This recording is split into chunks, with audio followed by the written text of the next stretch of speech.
My name is Matt Robinson, and this is my video explaining my infographic for Project 3B in English 1020. So I'm going to talk a little bit first about just my design choices and what I did in that regard as far as making the whole thing flow together. Then I'm going to go into a little bit about the rhetor and what the actual point of the entire thing was. And then the last thing I'm going to talk about is just my growth as a rhetor and my ability to make an argument and defend that argument. So the first part, so let's talk about the design choice. So pretty much for the design, what I did was I kind of just used like a really clean background for all 4 pages. I know that a lot of infographics like to use a different background for all of the pages, but I decided not to do that just because I think mostly when people do that, they're trying to make separate points for each page that they have a different color, but I want all of my information to kind of flow together, so I did that instead. And then as you can see, I kind of use like these little colorful icons, like just like a little, just like minimal, super clean looking stuff, like, just good designs that are full of color. And the reason for this is I didn't want anything to be, too complicated or overcrowd the page. I just wanted something that's going to, catch the audience's eye and then draw their eye to whatever is next to it. So that was kind of the purpose behind all of these guys. So there's that.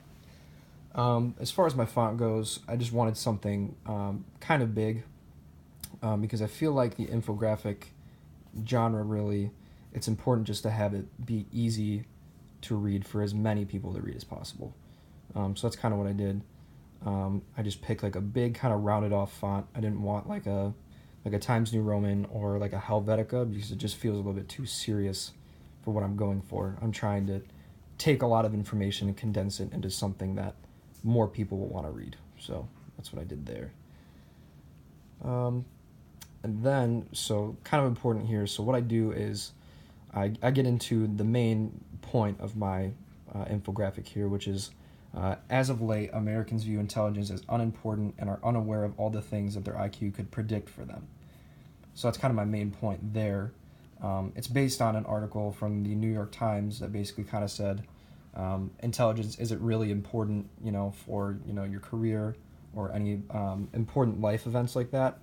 And I think that's completely incorrect. And I think it's a good summarization of how the American people feel about intelligence.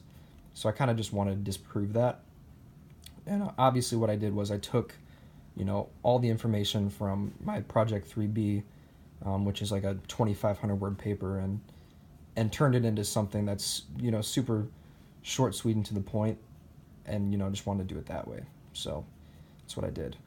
But getting back to what I was talking about, so I used that point right there. How do Americans view intelligence? They view it as unimportant. I have a dividing line, and then here's why it is important. So I felt like that was kind of important to separate those 2 points. So then I go into what IQ tells us, and that's what I do there. Let's see now. So basically, again, I think the whole main point of this is to make it as easy to read as possible. So that's kind of what I'm doing here with all these icons and the large fonts with not a ton of text. So there's that. As far as my growth goes for myself as, a rhetor, I think that I don't even know what rhetoric was in the first place when I started taking this course, so came a long way there, and I really have a good ability to make a main point and just argue what I think is correct while acknowledging the opposition, so I've grown a lot there. So this is my infographic. I hope you guys enjoy it. Thanks.